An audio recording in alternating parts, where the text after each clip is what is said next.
Broccoli is the only vegetable in our courses that is considered a flower in biodynamic practices because we consume the undeveloped flowers along with the stem.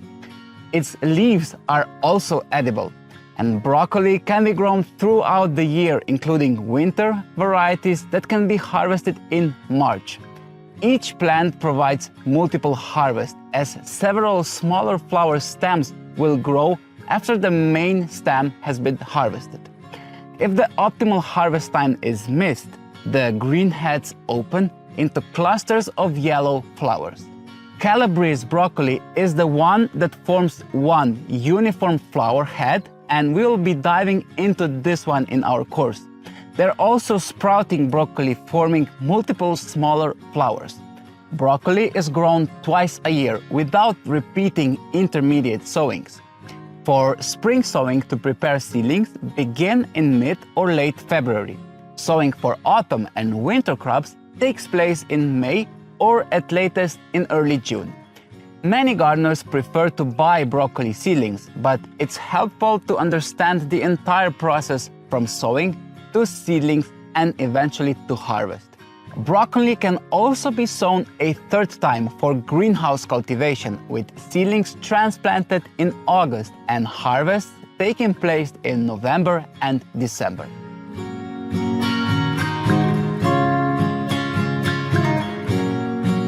To have broccoli seedlings ready for planting in early April, they should be sown about 45 days earlier. However, since the outdoor conditions in February and early March are not yet ideal, it's best to grow the seedlings indoors or in a heated space with sufficient lighting. Begin by sowing several broccoli seeds in a large container filled with moist substrate, then cover with 0.5 centimeters of dry substrate.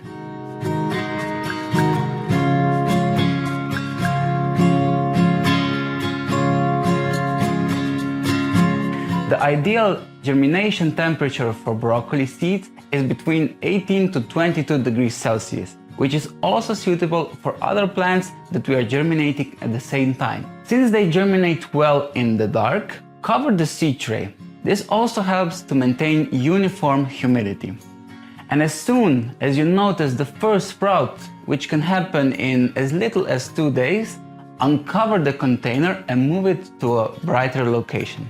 Within 7 to 10 days of sowing, once the first heart-shaped leaves are developed, prick out the plants individually into the medium-sized planting units filled with high-quality substrate mixture.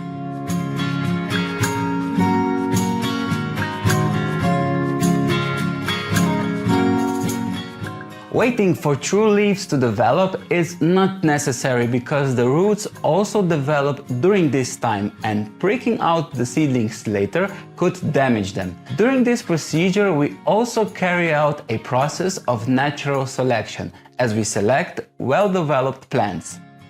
If our plants have already grown too tall, we can plant them deeper, all the way down to the first leaves. Use a wooden or a plastic stick to help to remove the plants, being careful not to touch the roots.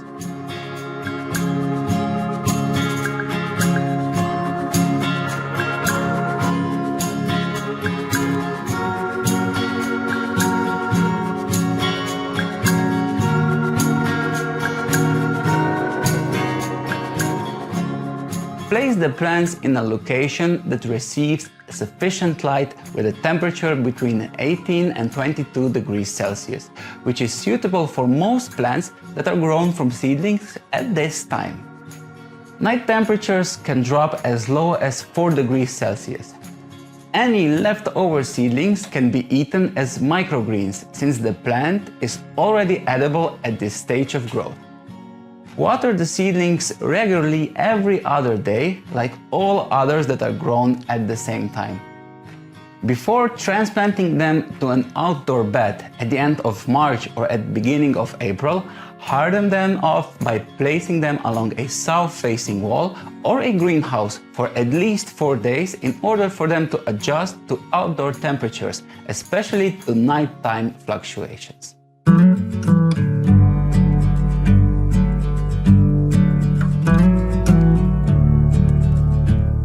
Transplant the broccoli seedlings outdoors when they have developed 3 to 5 leaves, or about 45 days after sowing. For the first sowings, this is typically at the end of March or in early mid-April. Plant seedlings in a zigzag pattern with a spacing of 50 centimeters, as most broccoli varieties have similar sizes. After transplanting, the bed may look a bit empty, but the seedlings will soon grow and occupy the entire space. Be sure to cover such very early sowings with a garden fleece, preferably over tunnel hoops, because garden fleece must not extract any pressure on the seedlings. Plant the seedlings deep or in a raised heap of soil all the way down to the first true leaves. This helps with drainage, but mostly so that the plants do not topple over. Water the planting hole moderately, as the soil is usually sufficiently moist in the spring. In dry weather like today, water the entire surface of the bed. The biggest challenge in broccoli cultivation is the cabbage root fly, whose female lays her eggs on the ground near the stem, and the eggs hatch into larvae which get their food from the underground part of the brassica, so they eat the roots. The way it lays its eggs and where the larvae cause the damage, the best protection is to prevent the females from laying their eggs against the stem. For smaller numbers of broccoli seedlings, use a cardboard or a foil collar with a hole in the middle. We can easily make them on our own, and for large areas, growers use foil mulch for the entire surface of the bed with small holes throughout which the individual plants grow.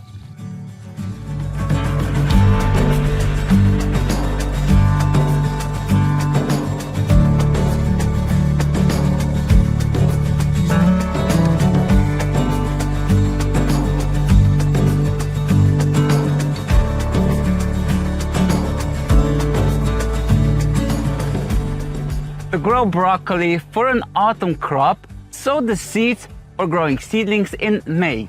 These varieties have a longer growth period, and they have higher yields and better tolerance for hot summer days. Growing seedlings in May is much easier because due to the high temperatures, everything can be done outside next to a garden shed or a greenhouse. As in February, the seeds are first sown in a larger container and later pricked out into medium-sized planting units. Since the plants are constantly outside, it is not necessary to harden them off as with early seedlings. In May and June, water every other day as the sun quickly dries out the substrate. During this time, the cabbage butterfly is already active. Therefore, it's recommended to cover the seedlings with an anti-insect netting or spray with Bacillus thuringiensis.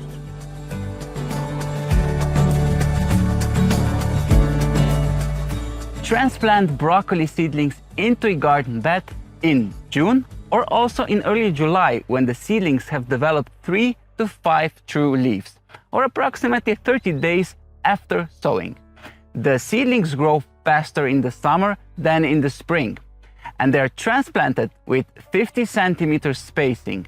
The procedure is the same as in spring. We just need to pay more attention to watering since the temperatures are higher.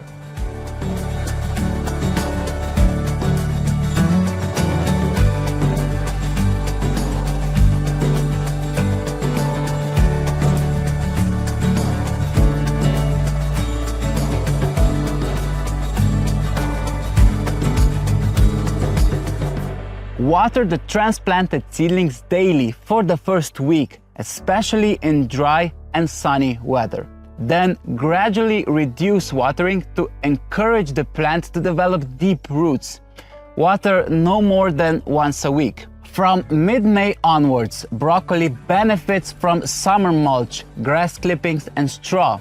If the seedlings were not planted deeply enough and later begin to sag, stabilize the stems by adding soil or mulch around them. We strive for broccoli to form beautiful flowers in spring or autumn because summer temperatures above 30 degrees Celsius provoke rapid development and opening of flowers, resulting in incomplete harvest. Protect all types of broccoli with an anti-insect netting from mid-May to the end of October. If growing in a greenhouse, also cover the side ventilation openings with an anti-insect netting to prevent flying pests from entering.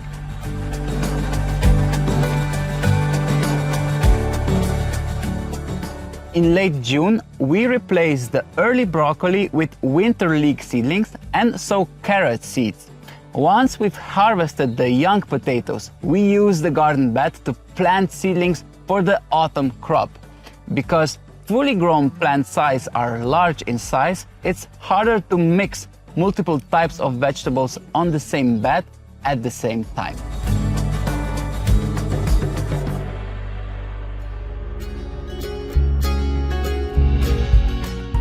Young seedlings, their stems, are very attractive to pests like mole crickets, or they are attacked by ants, which feed on the sweet plant juice flowing through the plant.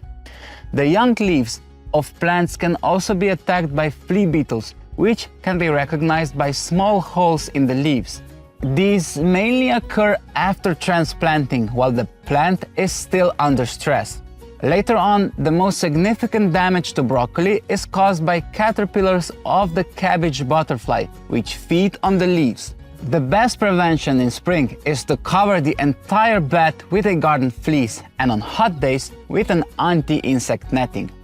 However, anti-insect netting can impact the aesthetics of the whole garden. If you don't have or want an insect netting, prepare a cardboard collar to deter the cabbage root fly for each seedling and place some colored butterfly decoys to repel the cabbage butterfly nearby. 1 butterfly decoy per 3 seedlings should be sufficient. For cabbage butterflies, there's also one option we are using successfully. A Bacillus thuringiensis, called simply BT, is a naturally occurring bacteria that acts on the stomach of the caterpillar and the butterfly. It's a #1 biopesticide on the planet, since its specific use on butterflies and caterpillars. If we encounter an attack of cabbage root flies this year and plan on growing brassicas on the same bed the following year, it's likely that the larvae will overwinter in the bed. Although these are not harmful, they will develop into adult flies in the spring, which will quickly find the plants and lay their eggs near the new plants.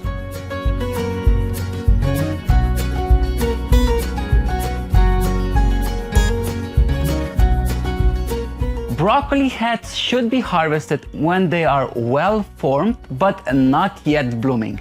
More mature inflorescences change from dark green to yellowish as they transition to the flowering phase.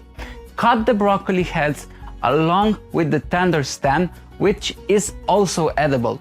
Broccoli leaves are edible as well and can be used like spinach. Spring crops are harvested at the end of May, in June, and also in July. Autumn crops are harvested before the autumn frost, in September, October, and early November. Winter broccoli provides crops in the following calendar year, specifically in March. After harvesting the main broccoli, both spring and autumn plants can be left on the bed, since the plant will produce several smaller heads from the side shoots above the leaf stem. Within 7 to 14 days, multiple smaller heads of broccoli can be harvested from the same plant. Stems and older leaves left behind after harvesting can be composted. It's best to crush the stem using an electric branch shredder or a garden lawnmower.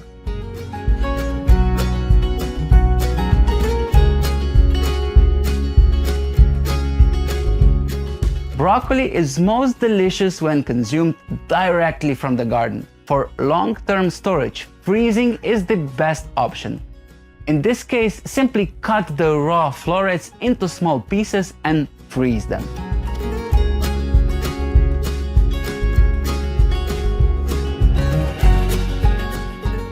Congratulations on wrapping up the broccoli growing course. You are now well equipped with the know-how to produce some impressive broccoli heads in your own garden. And don't forget, let's keep becoming gardeners together.